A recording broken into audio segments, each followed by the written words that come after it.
স্বাগত ডিবিসি সংবাদে। আপনাদের সাথে আছি আমি শোভন শাহমিন দিশা। এবারে জানাবো খবরের বিস্তারিত। কে করেছেন, কেন করেছেন, কিভাবে করেছেন এটা নিয়ে বিতর্ক থাকতেই পারে, কিন্তু ঘটনা তো একটা ঘটেছে। ঘটনা কেন বলছি? ভয়াবহ এক নারকীয় হত্যাকাণ্ড ঘটেছে। তবে বিতর্কের ফাঁক গলিয়ে এই ঘটনায় যাদের জামিন দেয়া হলো তারা কি নির্দোষ? নয় নিশ্চয়ই, বা হলেও হতে পারে। নির্দোষ হলে ঘটনায় বা কে ঘটালো, এমন প্রশ্ন উঠেছে এবার। বলছি পিলখানা হত্যাযজ্ঞের কথা, আর এই ভুক্তভোগীর প্রশ্নগুলো ভুক্তভোগী এবং তাদের স্বজনদের। তারা খুব মনে প্রাণে চাচ্ছিল বাঁচানোর জন্য, কিন্তু তারা বাঁচাতে পারেনি। আপনাদের মনে কি চিত্রটা এরকম? এত বড় খুন, এত বড় হত্যা হওয়ার পরে ন্যারেটিভ চেঞ্জ করে ফেলবেন, সেটা আমরা বেঁচে থাকতে মেনে নেব না। এমন ক্ষোভ পিলখানা হত্যাযজ্ঞে নিহত সেনা সদস্যদের সন্তানদের। বাড়ির যে কর্তা, তাকে হত্যা করা হচ্ছিল, তখন প্রতিটা বাসার থেকে যে এক একটা ফ্যামিলিকে বুট দিয়ে লাথি দিতে দিতে, বেয়নেট দিয়ে খোঁচাতে খোঁচাতে, বন্দুকের বাট দিয়ে মারতে মারতে যে তাদেরকে কোয়ার্টার গার্ডে নিয়ে যাওয়া হয়েছে, সেই খবর তো আপনারা কখনো প্রচার করেন না। ক্ষোভ প্রকাশ করে বলা হয়, যথাযথ তদন্ত না করে জামিনে মুক্তি দেয়া শুভ লক্ষণ নয়। আজকে আপনারা বলে বেড়াচ্ছেন, প্রচার করে বেড়াচ্ছেন, যারা এত নিরপরাধ, যাদের এত বিবেক, তারা শুধু মুখ ঢেকে আমাদেরকে মারতে আসছিল। কেন এই প্রহসন? এখন পর্যন্ত আমরা এই সরকারের কাছে অবশ্যই বিনীত আবেদন করব যেন সুষ্ঠু বিচার হয়, ইনভেস্টিগেশন তাড়াতাড়ি হয় এবং কোনো ক্রমে কোনো অপরাধীকে যেন ছাড়া না পায়। এই ট্র্যাজেডির সুষ্ঠু বিচারের পাশাপাশি কোনো অপরাধী যেন পার না পায় তা নিশ্চিত করারও দাবি জানিয়েছেন সেই দিন বেঁচে যাওয়া সেনা সদস্যরা। আজকে যারা পিলখানার ভিতরে ছিলেন না, যারা বাইরে ছিলেন, বিচার কার্যের সঙ্গে জড়িত ছিলেন না, তারা বিভিন্নভাবে বয়ানের চেষ্টা করছে, জিনিসটাকে বিভিন্নভাবে পোর্ট্রেট করার চেষ্টা করছে। অভিযুক্ত বিডিআর সদস্যরা যদি নির্দোষ হন, তাহলে তাদের স্বজনদের কারা হত্যা করেছে এই প্রশ্নও তোলা হয়। শুধু মারেনি, লাশের উপর বেয়নেট চার্জ করেছে, চোখের মধ্যে বেয়নেট চার্জ করেছে। যারাই জড়িত থাক, এর পিছনে যে দেশই থাক, ইন্ডিয়া থাক, যেই থাক, কিন্তু এক্সিকিউট করেছে কারা? পিলখানা ট্র্যাজেডির বিস্ফোরক মামলায় কারাগারে থাকা 178 জন জামিনে 16 বছর পর বেরিয়ে আসেন গেল 23শে জানুয়ারি। 2009-এর 25 ও 26শে ফেব্রুয়ারি নারকীয় হত্যাযজ্ঞ ঘটে তৎকালীন বিডিআরের সদর দপ্তরে। পিলখানার সেই ঘটনায় নিহত 57 জন সেনা কর্মকর্তা ও 17 জন বেসামরিক নাগরিক। এই ঘটনায় করা হত্যা মামলায় 2013 সালে 152 জনের মৃত্যুদণ্ড, 161 জনের যাবজ্জীবন ও 25 জনকে বিভিন্ন মেয়াদে সাজা দেয়া হয়েছিল। Farhana Juthi, DBC news, Dhaka. দ্রুত গণতান্ত্রিক প্রক্রিয়ায় না গেলে ক্রমাবনতি হতে থাকা অর্থনীতি আরও সংকটে পড়বে বলে মনে করে গবেষণা সংস্থা centre for policy dialogue CPD. আর এজন্য রাজনৈতিক সংস্কারের পাশাপাশি অর্থনৈতিক সংস্কার জরুরি বলে মনে করে প্রতিষ্ঠানটি। নির্বাচনী সংস্কার দিয়ে রাজনৈতিক সংস্কার হবে না উল্লেখ করে সিপিডি জানিয়েছে, একই সাথে রাজনৈতিক দলগুলোরও সংস্কার করতে হবে। ধানমন্ডিতে সিপিডি কার্যালয়ে আয়োজিত সংবাদ সম্মেলনে এসব কথা জানায় তারা।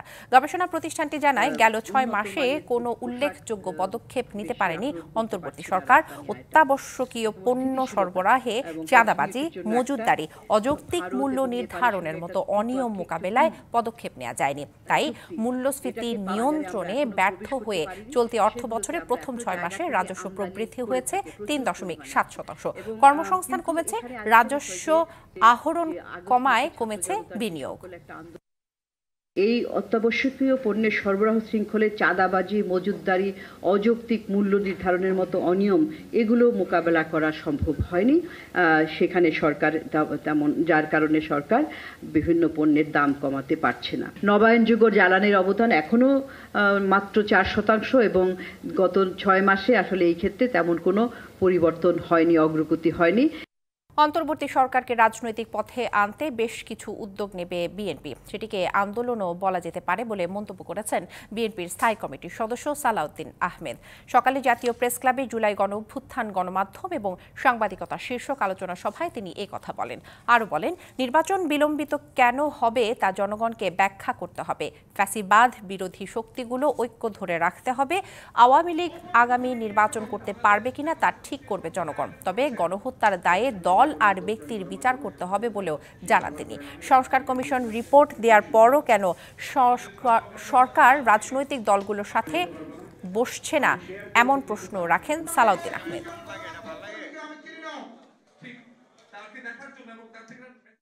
এই সরকারের সফলতা, ব্যর্থতা, সিদ্ধান্ত এবং সিদ্ধান্তহীনতা এগুলো এখনকার প্রশ্ন। আমরা যদি এই সরকারকে সফল হতে দিতে চাই তাহলে সরকারকে গাইড করার জন্য, পরিচালনা করার জন্য আমাদেরকে যথেষ্ট সমালোচনা করতে হবে। এমনকি আমাদেরকে সড়কে আন্দোলনও করতে হতে পারে সরকারকে সঠিক রাস্তায় নিয়ে আসার জন্য। রাজধানীর বিভিন্ন থানার হত্যা এবং হত্যা চেষ্টা মামলার নতুন করে বিভিন্ন মেয়াদে রিমান্ডে নেওয়া হয়েছে সাবেক শেখ হাসিনা সরকারের মন্ত্রী, এমপি এবং মেয়র সহ ছাত্রলীগ নেতাদের। বুধবার সকালে তাদের ঢাকার মেট্রোপলিটন ম্যাজিস্ট্রেট এম.এ. আজাহারুল ইসলামের আদালত রিমান্ডে নেওয়ার আদেশ দেয়।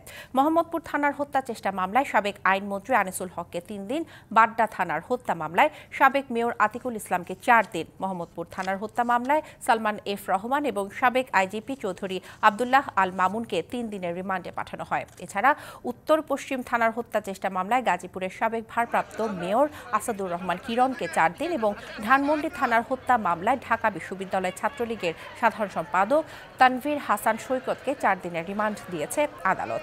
এছাড়া রাজধানীর বিভিন্ন থানার হত্যা এবং হত্যা চেষ্টা মামলায় সাবেক সংসদ সদস্য গোলাম কিবরিয়া টিপু, সাবেক সিনিয়র সচিব মহিবুল হক, আওয়ামী লীগ নেতা মনোয়ার ইসলাম চৌধুরী রবিন, ডায়মন্ড ওয়ার্ল্ডের এমডি দিলীপ কুমার আগারওয়াল সহ 10 জনকে আদালতে গ্রেপ্তার দেখানো হয়েছে। সীমান্তে হত্যা বন্ধ হতেই হবে। দিল্লিতে অনুষ্ঠেয় বিজিবি বিএসএফ সম্মেলনে এটাই হবে মূল আলোচনার বিষয়, জানালেন স্বরাষ্ট্র উপদেষ্টা অবসরপ্রাপ্ত লেফটেন্যান্ট জেনারেল জাহাঙ্গীর আলম চৌধুরী। সচিবালয়ে সাংবাদিকদের একথা জানান তিনি। এর আগে উপদেষ্টা স্বরাষ্ট্র মন্ত্রণালয়ে বাংলাদেশ ভারত সীমান্ত পরিস্থিতি নিয়ে বৈঠকে অংশ নেন। সকাল 10টায় স্বরাষ্ট্র মন্ত্রণালয়ের সভাকক্ষে বৈঠক শুরু হয়ে চলে 2 ঘণ্টা পর্যন্ত। সীমান্তে মারণাস্ত্র ব্যবহারে নিরুৎসাহিত অনুপ্রবেশ ঠেকানো সহ নিরাপত্তা নিয়ে আলোচনা হয়। পরে গণমাধ্যমের মুখোমুখি হন স্বরাষ্ট্র উপদেষ্টা।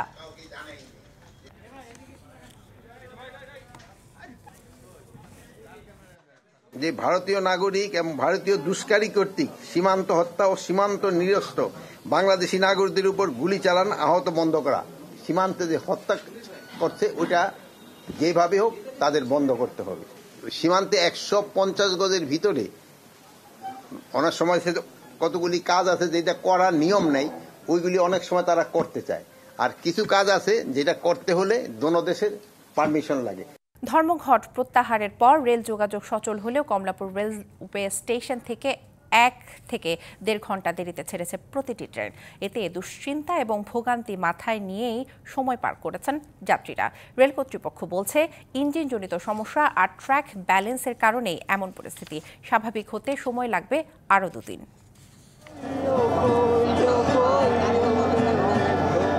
যাবেন চাটমোহর। টিকিট 2 দিন আগে কিনলেও কর্মবিরতির জন্য ট্রেন চলাচল বন্ধ হয়ে যাওয়ায় যাত্রা অনিশ্চিত ছিল। অবশ্য পরে সচল হলেও ট্রেন দেরিতে চলায় আবার ভোগান্তি। তাই তো গিটার বাজিয়ে সময় পার করছেন। 2 দিন আগে আসলে টিকিট কাটা হয়েছে, মাঝে মাঝে শুনলাম যে বিআরটিসি বাসের মাধ্যমে নাকি দিচ্ছে, এটা নিয়ে খুবই টেনশনে ছিলাম। তারপর আজকে এসে শুনি যে ট্রেনটা নাকি চালু করছে।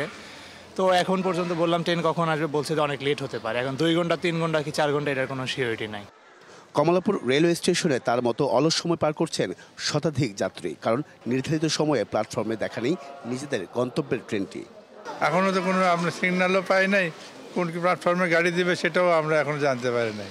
কারণ কি হবে শেষ পর্যন্ত সেটাও তো আমরা জানি না। আসলে ট্রেন যাত্রা যেহেতু শুরু হয়েছে, আমরা যদি নির্দিষ্ট সময় যেতে পারি তাহলে আমাদের সকলের জন্য ভালো হয়। শীত উপেক্ষা করেও দীর্ঘ সময় অপেক্ষা করে অনেকেই বিপাকে পড়েছেন পরিবার পরিজন নিয়ে। আমাদের যেহেতু কাজ আছে, কাজের জন্যই যাওয়া। এখন যদি কোনো কারণে লেট হয় তাহলে তো আসলে একটু সমস্যা সম্মুখীন হতেই হবে। আর রেল কর্তৃপক্ষ বলছে পুরোপুরি স্বাভাবিক হতে সময় লাগবে বেশ কয়েকদিন। ঢাকা থেকে বাতিল করা হয়েছে জয়ন্তিকা এবং বুড়িমারি এক্সপ্রেসের যাত্রা। ওনাদের স্বাভাবিক কার্যক্রম শুরু হওয়ার পর আমাদের ইঞ্জিনগুলো সেরে যে ইঞ্জিনগুলো ছিল, ইঞ্জিনগুলো ট্রেনে আসার জন্য কিছু প্রসিডিওর থাকে। এই প্রসিডিওরের কারণে মূলত কিছু লেট হয়েছে। আশা করতেছি 2-1 দিনের ভিতরে শিডিউল রিকভার হবে। পারাবত এক্সপ্রেস 4 ঘন্টা দেরিতে হলেও অন্যান্য ট্রেনের যাত্রা হয় 1 থেকে 1.5 ঘন্টা বিলম্বে। সর্বোচ্চ দেরি ফারাবাদ এক্সপ্রেস। এটার মূল কারণ হলো এই রেকটা ওয়াশপিট হয়েছে। যে ট্রেনগুলো ছেড়ে গেছে আগে, ওই ট্রেনগুলো বিভিন্ন লাইনে ছিল। এই রেকটা ব্লকে ছিল, ব্লক থেকে ওয়াশপিটে নেওয়া গেছে। ওয়াশপিটে নেওয়ার পরে ওয়াশপিট কমপ্লিট করি এখন ছেড়ে যাবে। কর্মবিরতিতে শুধু ঢাকা কমলাপুর রেলওয়ে স্টেশনে আর্থিকভাবে ক্ষতি হয় 1,20,00,000 টাকা। Ariful Islam, DBC news, Dhaka. মালয়েশিয়ায় যেতে না পারা কর্মীদের পাঠানোর প্রক্রিয়া শুরু হবে মার্চে। 18,000 শ্রমিকের মধ্যে প্রথমে নেওয়া হবে 8,000 জনকে। বাকিদের বিষয়ে আলোচনা করে সিদ্ধান্ত নেবে যৌথ কারিগরি কমিটি। এতে আশার আলো দেখছেন ভুক্তভোগীরা। এদিকে শ্রমিকদের বারবার প্রতারিত হওয়ার পেছনে সিন্ডিকেট চক্রের বিচার না হওয়াকে দুষছেন অভিবাসন বিশেষজ্ঞরা। অনিয়ম ঠেকাতে স্বচ্ছতা এবং জবাবদিহিতা নিশ্চিতের তাগিদ তাদের। গত বছরের মে মাসের মধ্যে সব প্রক্রিয়া শেষ করার পরও সিন্ডিকেটের দৌরাত্ম্য, অতিরিক্ত বিমান ভাড়া সহ নানান জটিলতা মালয়েশিয়ায় যেতে পারেনি 18,000 বাংলাদেশি কর্মী। মার্চ মাসের মধ্যে তাদের মালয়েশিয়া পাঠানোর প্রক্রিয়া শুরু করতে চায় সরকার। এর জন্য প্রথম ধাপে ঠিক করা হয়েছে 8,000 জনকে। এ ব্যাপারে কাজ করছে পররাষ্ট্র ও প্রবাসী কল্যাণ বৈদেশিক কর্মসংস্থান মন্ত্রণালয়। 17,000-এরও বেশি আটকে পড়া বাংলাদেশি শ্রমিকদের তালিকার প্রেক্ষিতে মালয়েশিয়ার পক্ষ তাদের প্রাসঙ্গিক স্টেক হোল্ডারদের সাথে তথ্য যাচাই করে প্রাথমিকভাবে 7,964 জন শ্রমিকের একটি তালিকা সম্পর্কে অবহিত করেছে, যাদের তারা প্রথম পর্যায়ে মালয়েশিয়া প্রবেশের জন্য যোগ্য হিসেবে চিহ্নিত করেছে। আলোচনা চলছে, খুব বেশি দেরি হবে না। এটা ফেব্রুয়ারিতেই আশা করছি আমরা মডালিটিটা ঠিক করতে পারবো। আশা করি মার্চ এপ্রিল নাগাদ আমার মনে হয় যে আমরা ব্রেক থ্রু করতে পারবো। এতে আশার আলো দেখছেন মালয়েশিয়ায় যেতে না পারায় বাংলাদেশিরা। আমাদেরকে মালয়েশিয়া পাঠাতে হবে, আমাদের অনেক টাকা পয়সা দিয়ে আমরা অনেক ক্ষতিগ্রস্ত, আমাদের এখনো বাঁচার কোনো অবস্থা নাই। আমাদের দাবি একটাই, আমাদের মালয়েশিয়া পাঠাও, নাহলে আমাদের টাকা পয়সা দেবে। আগের ঘটনায় পুনরাবৃত্তি এড়াতে মালয়েশিয়া কর্মী পাঠানোর বিষয়ে স্বচ্ছতা ও জবাবদিহিতা নিশ্চিতের উপর জোর দিচ্ছেন অভিবাসন বিশেষজ্ঞরা। আপনি দেখেন বিএমইটি বা মিনিস্ট্রি, তাদের কাজ ছিল রেগুলেটরি অথরিটি হিসেবে মনিটরিং এর জায়গাটা থেকে সবকিছু দেখভাল করা। অব্যবস্থাপনা, দুর্নীতি, দুর্বৃত্তায়ন, লুটপাট ওই সরকারে সেটা কিন্তু বন্ধ হয় না। বিদেশে জনশক্তি রপ্তানিকারকদের সংগঠন বাইরা বলছে, সংকট নিরসনে সরকারের পাশাপাশি এজেন্সিগুলোর আন্তরিকতাও দরকার। মালয়েশিয়ার শ্রমবাজারটা যদি উন্মুক্ত হয় উইদাউট এনি সিন্ডিকেশন, অন্য 14টি কান্ট্রি যেভাবে শ্রমিক পাঠাচ্ছে ঠিক একইভাবে যদি মালয়েশিয়ার শ্রমবাজারটা চালু হয়, তাহলে আমাদের যে কর্মীরা আটকা পড়ছে তারা অটোমেটিক্যালি যেতে পারবে। হয়রানি আর ভোগান্তি ছড়ায় দ্রুততম সময়ের মধ্যে মালয়েশিয়া যেতে পারেন সেই প্রত্যাশা ভুক্তভোগীদের। Mahmudul Hasan Nazim, DBC news, Dhaka. ন্যায় বিচার ভিত্তিক সমাজ প্রতিষ্ঠা করতে প্রয়োজন দুর্নীতি প্রতিরোধ এবং দুর্নীতি প্রতিরোধের সদিচ্ছা, এমন কথা বলেছেন দুদকের চেয়ারম্যান ডক্টর আব্দুল মোমেন। আজ কুমিল্লায় দুর্নীতি দমন কমিশনের 170তম গণশুনানির উদ্বোধনী অধিবেশনে তিনি আরও বলেন, প্রত্যেকটি অবিচারের বীজ হল দুর্নীতি। দুর্নীতি দমন কমিশনে যারা কাজ করছেন তারা দুর্নীতিগ্রস্ত কিনা সে ব্যাপারে সবাইকে সজাগ থাকার আহ্বান জানান। দুদক চেয়ারম্যান আরও বলেন, সেবাদাতা যদি ক্ষমতার অপব্যবহার না করে ক্ষমতাকে দায়িত্ব মনে করে তাহলে ন্যায় ভিত্তিক সমাজ প্রতিষ্ঠা করা যাবে না। অন্তর্বর্তী সরকারের দায়িত্ব নেয়ার পর রাজধানীর বাইরে জেলা পর্যায়ে একটি দুদকের প্রথম গণশুনানি। শুনানিতে 4টি বুথে 139টি অভিযোগ উত্থাপিত হয়।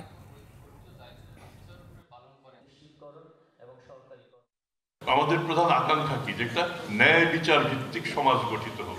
আপনারা সবার আগে লক্ষ্য রাখবেন, দুর্নীতি দমন কমিশনে আপনাদের সাথে আমরা যারা কাজ করছি আমরা দুর্নীতিগ্রস্ত কিনা। তারা দুর্নীতি করছেন না, তারাও মনে করবেন যে বেশ খানিকটা অগ্রগতি হয়েছে। নানা অজুহাতে একের পর এক সংঘর্ষ, দাবি পাল্টা দাবি, অতঃপর ধর্মঘট। এসব কারণে মঙ্গলবার থেকে কার্যত অচল দক্ষিণাঞ্চলের বিভিন্ন জেলার সড়কপথ। বরিশালে শিক্ষার্থীদের সাথে সংঘর্ষের জেরে বন্ধ রয়েছে অভ্যন্তরীণ 16 রুটের বাস চলাচল। ভোলায় চর ফ্যাশন সড়কে অবৈধ যান চলাচল বন্ধ এবং শ্রমিকদের উপর হামলার প্রতিবাদে অনির্দিষ্টকালের জন্য বাস চলাচল বন্ধ রয়েছে। এমন পরিস্থিতিতে চরম ভোগান্তিতে সাধারণ যাত্রী এবং পর্যটকরা। বাস শ্রমিকদের ওপর হামলার জের ধরে বুধবার সকালে ভোলার চর ফ্যাশন বাস স্ট্যান্ড এলাকা পরিণত হয় রণক্ষেত্রে। এদিন বাস শ্রমিক ও সিএনজি চালকদের মধ্যে ধাওয়া পাল্টা ধাওয়ায় মুহূর্তে ওই এলাকায় আতঙ্ক ছড়িয়ে পড়ে। আইনশৃঙ্খলা বাহিনী পরিস্থিতি নিয়ন্ত্রণে আনলেও পরিস্থিতি এখনো থমথমে। এর আগে মঙ্গলবার রাতে বাস শ্রমিক ও সিএনজি চালকদের মধ্যে সংঘর্ষে আহত হয় সাংবাদিক সহ ২০ জন। এরপরই সড়কে অবৈধ যান চলাচল বন্ধ ও শ্রমিকদের উপর হামলার প্রতিবাদে অনির্দিষ্টকালের জন্য জেলার সকল রুটে বাস চলাচল বন্ধ রাখা হয়েছে। এদিকে বাস সিএনজি চলাচল বন্ধ থাকায় সাধারণ যাত্রীরা পড়েছে চরম দুর্ভোগে। আমরা এখন অপেক্ষা করতেছি কি পাওয়া যায় সেটার জন্য। এটা একটা ভোগান্তি, জনগণের জন্য এটা অবশ্যই ভোগান্তি। এদিকে মঙ্গলবার সন্ধ্যায় পিরোজপুরের ভান্ডারিয়ায় বাস কাউন্টারে হাফ ভাড়াকে কেন্দ্র করে শিক্ষার্থীদের সঙ্গে বাস শ্রমিকদের সংঘর্ষের জেরে বন্ধ রয়েছে বরিশালের অভ্যন্তরীণ ১৬টি রুটের বাস চলাচল। নিরাপত্তা নিশ্চিতের দাবিতে এ সিদ্ধান্ত নিয়েছে বাস মালিক ও শ্রমিকরা। হুঁশিয়ারি দিয়েছে অনির্দিষ্টকালের জন্য ধর্মঘটেরও। কয়েকদিন পর পরে আমাকে ভাঙচুর করে এরা।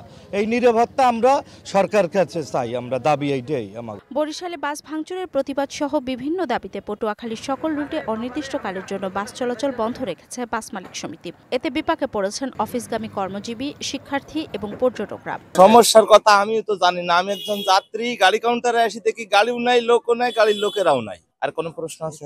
সকালে আসছি, এখন বাচ্চা কাচ্চা নিয়ে যদি না যাইতে পারি তাহলে সমস্যা না। সড়কপথে বিভিন্ন রুটে কর্মবিরতির ফলে কার্যত অচল হয়ে পড়েছে দক্ষিণাঞ্চল। Arghamitra Tarafdar, DBC news desk. মাঘের শীতের প্রভাব পড়েছে উত্তরাঞ্চলের জনজীবন এবং প্রকৃতিতে। আজ পঞ্চগড়ে সর্বনিম্ন তাপমাত্রা রেকর্ড করা হয়েছে 10.1 ডিগ্রি সেলসিয়াস। এদিকে ঠাকুরগাঁওয়ে বেড়েছে শীতের দাপট। গত কয়েকদিনের চেয়ে পঞ্চগড়ে তাপমাত্রা সামান্য বাড়লেও মৃদু শৈত্যপ্রবাহের কারণে শীতের তীব্রতা অনুভূত হচ্ছে বেশি।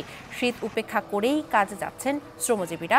ঘন কুয়াশা আর হিমেল হাওয়ার প্রভাব পড়েছে জনজীবনে।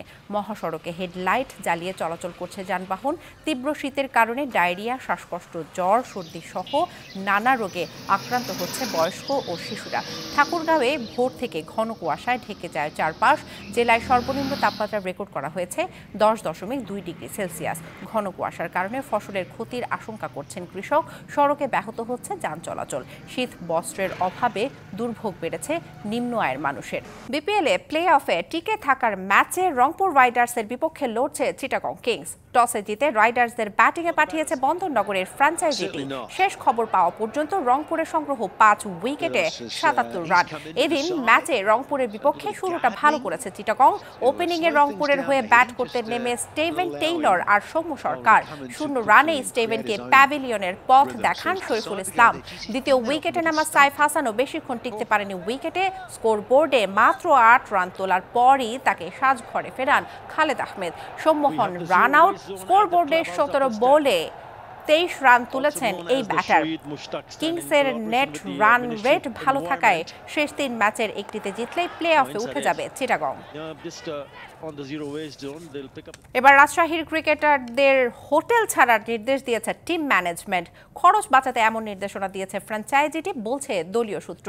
ঢাকায় বাসা আছে যে ক্রিকেটারদের, তাদের এমন নির্দেশনা দিয়েছে দলটি। ঢাকার বাইরে থাকা ক্রিকেটারদের হোটেল ছাড়তে বলা হলেও তারা সেটিতে অস্বীকৃতি জানিয়েছেন। ক্রিকেটারদের পেমেন্ট ইস্যুতে এরই মধ্যে নানা বিতর্কে জড়িয়েছে দুর্বার রাজশাহী। এবার সেটিকেও ছাড়িয়ে গেল তারা। রাজশাহীর পেমেন্ট ইস্যুর বিষয়টি নিয়ে আগের দিনই সমাধানের কথা বলছে বিসিবি, তবে এবার দেখা মিলল সেটার উল্টো চিত্র। দলীয় সূত্র থেকে জানানো হয়েছে খরচ কমাতে ক্রিকেটারদের এমন হোটেল ছাড়ার নির্দেশ দিয়েছে দলটি। 1 তারিখ ক্রিকেটারদের হোটেল ফেরার নির্দেশ দেওয়া হয়েছে। সংবাদ মাধ্যমে এই ঘটনা আসার পর প্রেস রিলিজ দিয়ে দলটি জানিয়েছে ক্রিকেটারদের রিকোয়েস্টে এমন সিদ্ধান্ত নিয়েছে তারা। দর্শকের বিষয়ে আরও খবর জানতে আমরা চলে যাচ্ছি আমাদের সহকর্মী শাহান পাপনের কাছে। পাপন, খরচ কমাতে রাজশাহী ক্রিকেটারদের হোটেল ছাড়ার নির্দেশ দিয়েছে টিম ম্যানেজমেন্ট। এই বিষয়টি বিপিএল এর জন্য কতটা লজ্জাজনক? এমন ফ্র্যাঞ্চাইজিকে বিপিএল এ দল দেওয়ার যৌক্তিকতা কতটুকু আমাদের জানাবেন। আসলে এই আসরে আমরা এখনো পর্যন্ত যেটা দেখেছি যে রাজশাহী মালিক পক্ষের কথা এবং কাজের মিল না থাকার অনেক উদাহরণ আমরা দেখেছি। চট্টগ্রাম পর্বে যে কথাটা তারা দিয়েছিলেন যে আসলে চট্টগ্রাম থাকতে ক্রিকেটারদের 50% পাওনা তারা মিটিয়ে দেবেন, প্রথম 25% তারা আসলে ক্যাশে দেবেন, দ্বিতীয় 25% তারা চেকে দেবেন। কিন্তু সেই বিষয়টা 25% ক্যাশে দিলেও পরবর্তী 25% চেকে দিলেও সেটা কিন্তু চট্টগ্রামে দেয়নি, তারা দিয়েছিল ঢাকা পর্বে এসে এবং সেই চেকটা বাউন্স করেছে। আজকে এরকম একটা ঘটনার মধ্যে দিয়ে প্রথম আজকে সকালে যখন এই বিষয় নিয়ে কথা হচ্ছিল সূত্রের সাথে, সেখান থেকে আমরা যেটা জানতে পারলাম যে আসলে এই ব্যাপারটা শুরু হয়ে গেছে, 2-1 দিনের মধ্যেই তারা আসলে সেই 25% টাকা পেয়ে যাবেন। কিন্তু সেই রেশ কাটতে না কাটতেই আরও একটা খবর আসলো। প্রথমে যেটা জানতে পারলাম যে আসলে একটা টেক্সটের মাধ্যমে সব ক্রিকেটারদেরকে, দেশি ক্রিকেটারদেরকে হোটেল ছাড়তে বলা হয়েছে এবং 1 তারিখে হোটেলে আবার ব্যাক করার কথা বলা হয়েছে। তখনই আসলে বেঁকে বসেন অনেক ক্রিকেটার, যারা আসলে ঢাকায় বাস করেন না, ঢাকার বাইরে বাস করেন, তারা আসলে কোথায় থাকবে। এরকম একটা যখন দোলাচালের সৃষ্টি হয়, তখন সিদ্ধান্ত হয় যে ঢাকায় যারা বাস করেন সেই ক্রিকেটাররা আসলে হোটেল ছাড়বেন, বাকিরা হোটেলে থাকবেন, বিদেশি ক্রিকেটার সহ।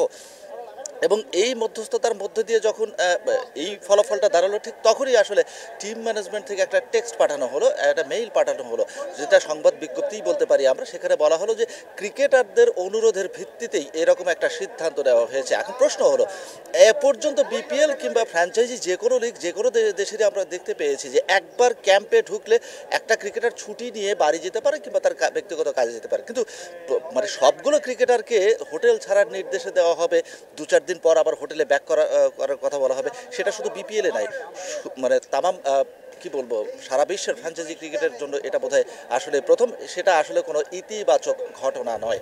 দিশা। পাপন, বিস্তারিত জানানোর জন্য ধন্যবাদ আপনাকে। প্রশাসনের আশ্বাসে খুলনায় শ্রমিক নেতার মুক্তির দাবিতে ডাকা ধর্মঘট স্থগিত করেছে ট্যাঙ্ক লরি শ্রমিকরা। 3টি ডিপো থেকে উত্তোলনের পর শুরু হয়েছে জ্বালানি তেল সরবরাহ। গতকাল মধ্যরাতে প্রশাসনের কাছ থেকে আশ্বাস পাওয়ার কর্মসূচি স্থগিত করা হয়।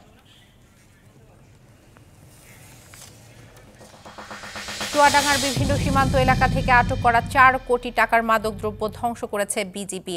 সকালে চুয়াডাঙ্গা 6 বিজিবি ব্যাটালিয়নের সদর দপ্তরে মদ, ফেন্সিডিল, গাঁজা, ইয়াবা, হেরোইন সহ বিভিন্ন ধরনের মাদক ধ্বংস করা হয়। মাদক ধ্বংসের সময় বিজিবি সহ প্রশাসনের অন্যান্য কর্মকর্তারা উপস্থিত ছিলেন।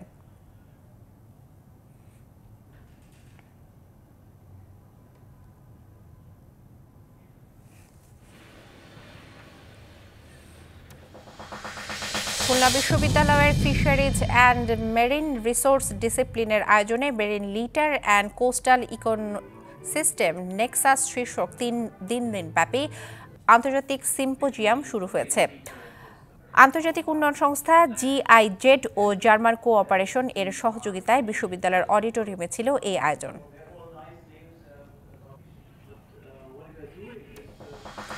সাভারে বেসিক চামড়া শিল্প নগরীতে শ্রমিকদের জন্য 5টি গ্রেডে সরকার ঘোষিত ন্যূনতম মজুরি অবিলম্বে বাস্তবায়ন সহ বেশ কয়েকটি দাবিতে কর্মবিরতি এবং বিক্ষোভ করেছেন বিভিন্ন ট্যানারিতে কর্মরত শ্রমিকরা। সকাল থেকে দুপুর পর্যন্ত এই কর্মবিরতি এবং বিক্ষোভ কর্মসূচি পালন করেন শ্রমিকরা।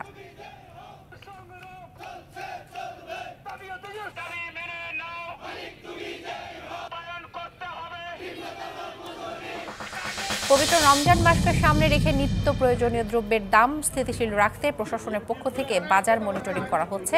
সকালে শহরের 9টি ওয়ার্ডের OMS এর চাল বিতরণ কার্যক্রম এবং বনরূপা বাজারে নিত্য প্রয়োজনীয় দ্রব্যের বাজার মনিটরিং করেন জেলা প্রশাসক মোহাম্মদ হাবিবুল্লাহ।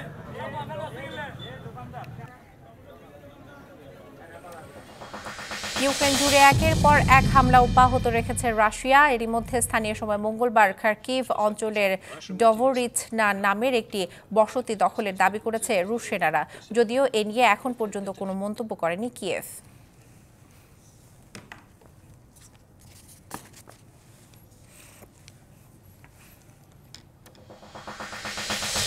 সংবাদ এই ছিল এখনকার মতো। ডিবিসি নিউজের সংবাদগুলো পড়তে ভিজিট করুন dbcnews.tv আর ভিজিট করুন ডিবিসি নিউজের ফেসবুক পেজ এবং ইউটিউব চ্যানেল। ডিবিসির সঙ্গেই থাকুন।